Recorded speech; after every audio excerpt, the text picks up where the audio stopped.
¿okay? Estos citómetros, hay una tendencia mundial, los sorters, a que cada vez estén más cerca de poderse aplicar a clínica, precisamente tratando de igualarlo con otras, más bien de empatarlo con otras tecnologías que nos den cada vez más información de esa muestra, pero todavía estamos algo lejos de esa parte de aplicar los sorters. Pero sí tenemos que tener en cuenta que no solamente pueden separar, sino también darnos la información como cualquier otro citómetro. O sea, mientras se está registrando todas esas características de la expresión de los marcadores, podemos tener físicamente aislados esa información. Para los que están haciendo ensayos de corte y demás, esto realmente resulta muy interesante. Volviendo a esto, entonces, este registro objetivo de valores numéricos es lo que vamos a desplegar en estos diferentes gráficos y con eso establecer los inmunofenotipos, que no es otra cosa que poder establecer si se están expresando o no las moléculas, los marcadores que estamos rastreando con las diferentes fluorescencias. Ciertamente existen algunas moléculas que se podrían rastrear en algunos sistemas biológicos sin necesidad de agregar anticuerpos que estén acoplados a fluorescencias. Pero generalmente en aplicaciones clínicas, en aplicaciones hematológicas, la gran mayoría de las fluorescencias a lo que van a equivaler es a marcadores que fueron rastreados con anticuerpos. Este rastreo con los anticuerpos puede requerir que esos anticuerpos sean muy específicos, que sean monoclonales o que sean policlonales. Eso depende ya de qué tipo de información necesitamos de esas células que estamos analizando. Y ya me empezó a dar problemas otra vez. Ok. Y hasta aquí parecería, y así fue como empezó, de hecho, pues tenemos un marcador que se podía haber rastreado con inmunohistoquímica o con microscopía de fluorescencia, y aquí diríamos, pues sé que hay un porcentaje de estas células que tienen un marcador que me puede decir, por ejemplo, si son o no monocitos. ¿Okay? Y prácticamente podríamos utilizar cualquiera de estas tecnologías para ver esa información. Luego fue creciendo y dejando a otras técnicas de lado, porque ya se podían ver más de un marcador, 2, 3, pero todavía se competía con algunas tecnologías en ese sentido y se podía utilizar una u otra, indistintamente. Lo que vemos aquí entonces es, pues con el marcador rojo, si estas células son CD4 positivas, si son CD8 positivas, las veíamos con verde CD4, con rojo CD8, y esto, con este número limitado de células en el campo de análisis de microscopía, se puede expandir muy fácil a todos esos eventos que aquí están desplegados. Y entonces aquí se ven por poblaciones. Lo que estamos viendo sería el resultado equivalente a las encuestas.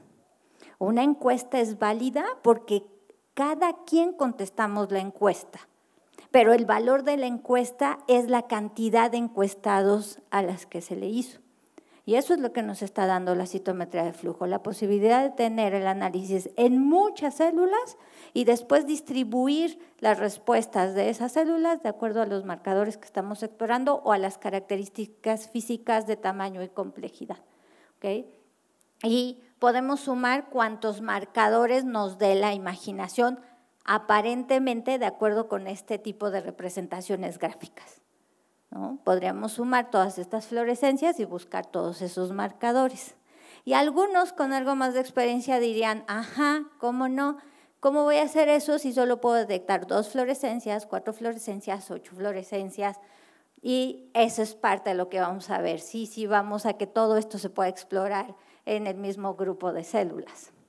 Pero una parte muy importante es tener bien claro que cómo se va a obtener esa información para saber si este inmunofenotipo del que hablábamos caracterizaba a este tipo de células y lo hacía diferente de este tipo de células y de este tipo de células. Ojo, estamos pensando que a todas estas las interrogamos al mismo tiempo. Quiere decir que todos estuvieron en contacto con los mismos rastreadores de estos marcadores. ¿Okay? Y para eso es indispensable tener claro el algoritmo de cómo obtener la información. O sea, no nada más es lanzar la pregunta de dime todo lo que sabes como si fuera un oráculo, ¿no? Es muy importante seguir el orden para ir obteniendo esa información y haciendo la combinación de marcadores en las que no solamente es valioso si es positivo, sino también es valioso qué tan positivo es y también si es negativo. ¿Okay? Y existen tablas, esta ya no es tan reciente, pero en las cuales ya se establecen estos listados de si es el marcador positivo o negativo, y ya hablamos de dobles positivos, triples positivos, etcétera. No me voy a detener en eso, ustedes muchos tienen bastante experiencia en eso, ya sea porque han recibido los reportes o porque han tenido oportunidad de participar en su generación. Y más bien a lo que quiero seguir nos sirve también para saber no solamente acerca del estado que tienen esas células en ese momento, sino para identificar, por ejemplo, cómo es que ha sido su camino de diferenciación. Estos gráficos de puntos que generó el doctor Brentwood, el grupo del doctor Brentwood, para los que hacemos citometría son tan lindos que es como para ponerlos enmarcados y en la sala de estar de alguien, pero desde el punto de vista biológico y de la información que nos da, es súper valioso porque imagínense cuando lo que tienen aquí es atorada la línea de diferenciación literalmente en un punto y en otro. Eso va a cambiar las decisiones terapéuticas, eso va a cambiar el cómo se va a seguir el seguimiento de esos pacientes. Okay. No sé si le tengo que apuntar para allá. Ahí está. Es el que se puedan incrementar el número de marcadores que se exploran en el mismo grupo de células que están en esa muestra que nos interesa, ha tenido que ver también con que tenemos una gran cantidad de fluorocromos disponibles hoy día. Yo que no tengo tanta experiencia como el doctor Alejandro Ruiz Argüelles, empecé cuando ya había varios fluorocromos, pero por supuesto que estábamos lejos de los hoy día reportados más de 180 fluorocromos disponibles.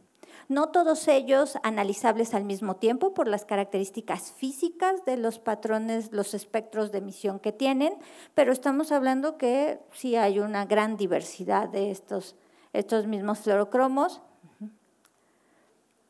Y también se ha expandido el qué tanta información podemos tener por estrategias en las que por algoritmos informáticos se puede fusionar la información que físicamente se había obtenido en un tubo y proyectar esa información en un gráfico de puntos que físicamente se obtuvo en otro.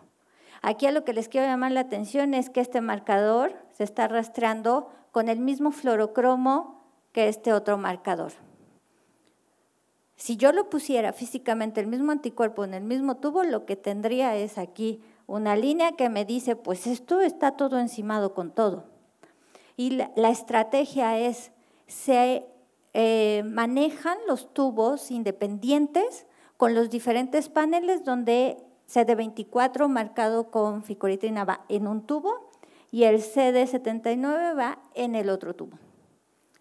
Hay varias características comunes, otros marcadores como 45 positivos, como 3, como CD16, se establecen esos otros marcadores que deben de estar en los dos tubos y que van a servir para que cuando se fusiona esa información, los programas puedan, como si fuera real, que se hubiera hecho físicamente, el desplegar estos dos marcadores independientes.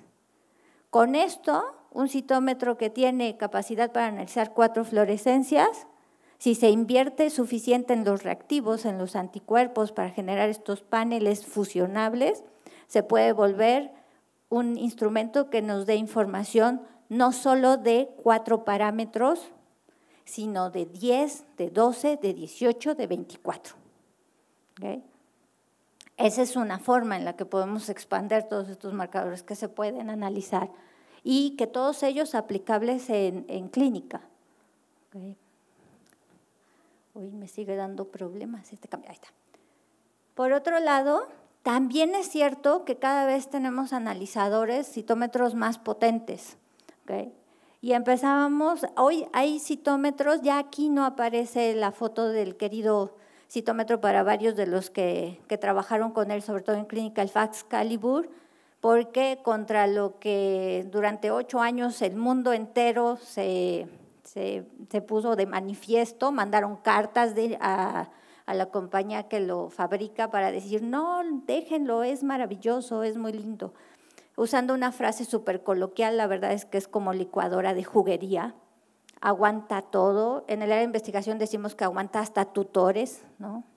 Pero ya no está en el mercado y ese es el último de los citómetros analógicos. Hoy día ya estamos en citómetros digitales. Los citómetros digitales, un punto importante a recalcar es que se requiere de ese tipo de equipos para que podamos hacer lo que les mostré de la fusión de archivos, por ejemplo, que aquí tengo. Pero además, todos estos citómetros digitales, que no importa la marca, tienen otra particularidad, que es que cada vez pueden también tener más detectores asociados que pueden lidiar con un problema que es la compensación, que es algo importante para tener datos de calidad.